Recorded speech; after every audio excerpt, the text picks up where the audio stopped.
Monsieur le ministre des Forces armées, Monsieur le ministre de l'Intérieur, Monsieur le général de corps d'armée, chef d'état-major des armées, général des armées, Monsieur le général de division au commandant de la gendarmerie nationale et directeur de la justice militaire, Monsieur le général de division, inspecteur général des forces armées, Monsieur le vice-amiral, chef de l'état-major particulier de son Excellence, Monsieur le Président de la République, Monsieur le général de brigade, commandant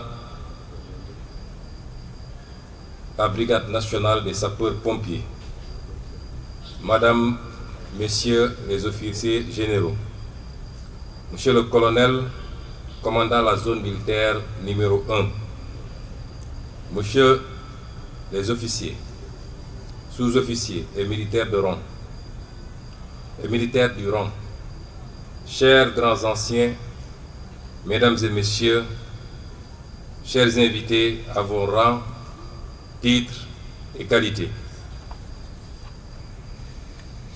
Tout à l'heure, après la projection du film, je me suis retourné vers Monsieur le Semga pour lui poser la question de savoir est-ce que ce film serait projeté à la télévision nationale et dans tous les autres médiums. Il m'a rassuré en me disant que c'était la première, mais que ça ferait l'objet d'une large diffusion. J'ai posé cette question parce que les Sénégalais aiment leur armée nationale.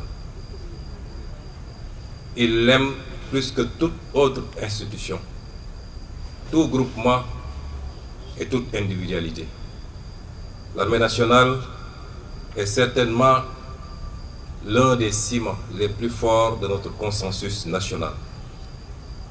C'est donc avec un plaisir et un grand sentiment de fierté que je me joins aujourd'hui à vous, Monsieur le ministre des Forces armées, accompagné des membres du gouvernement, pour présider cette cérémonie officielle de lancement de la campagne nationale de solidarité au profit des militaires blessés de guerre et des invalides. Je voudrais d'emblée saluer cette belle initiative du chef d'état-major général des armées qui a très vite rencontré l'onction de son Excellence, Monsieur le Président de la République, Bassirou Diomaye Diakhar Faye, chef suprême des armées. En effet, cette activité majeure qui nous réunit aujourd'hui est au cœur de sa vision et de l'engagement du gouvernement au service de nos concitoyens. Cette initiative incarne les valeurs de patriotisme et de solidarité qui guident au quotidien nos actions et notre engagement citoyen.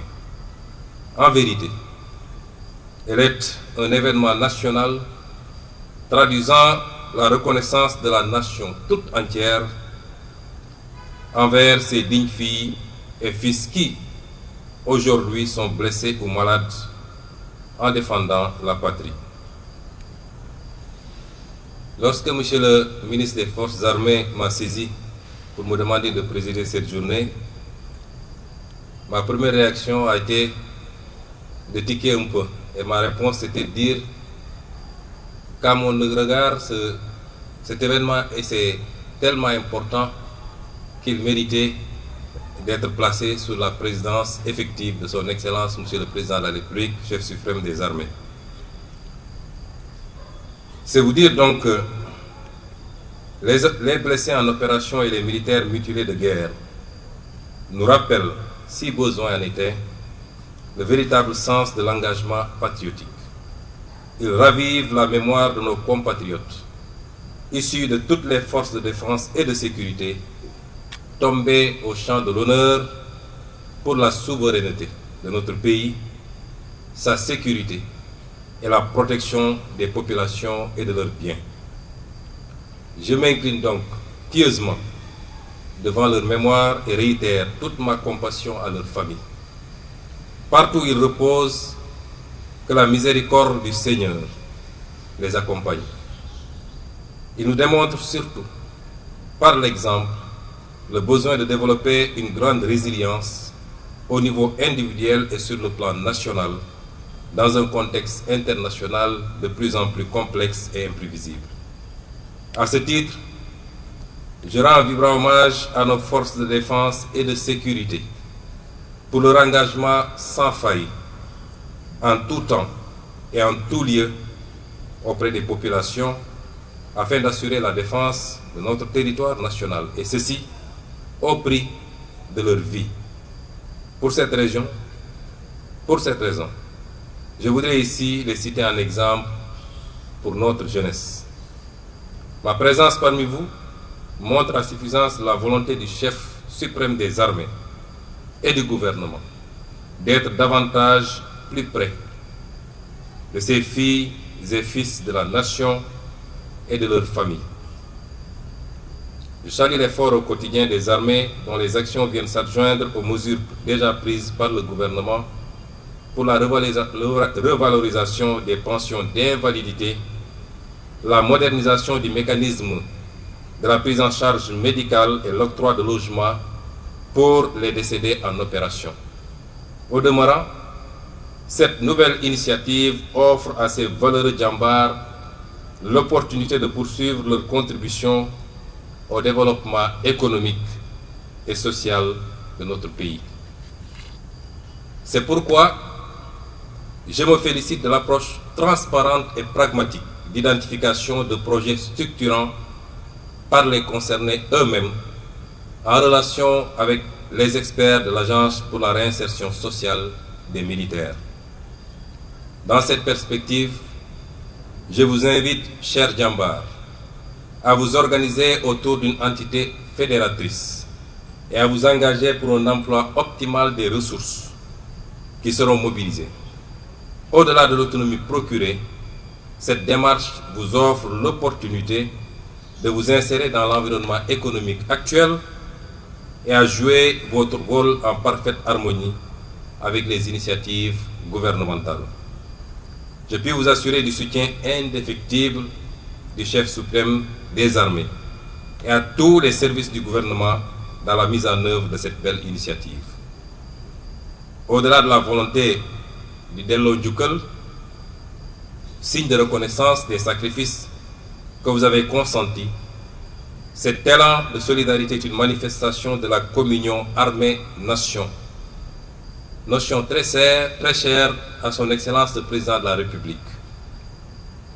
Et les armées auront constaté que depuis l'avènement de son Excellence à la magistrature suprême, rien quasiment ne se fait dans ce pays sans l'implication directe des armées.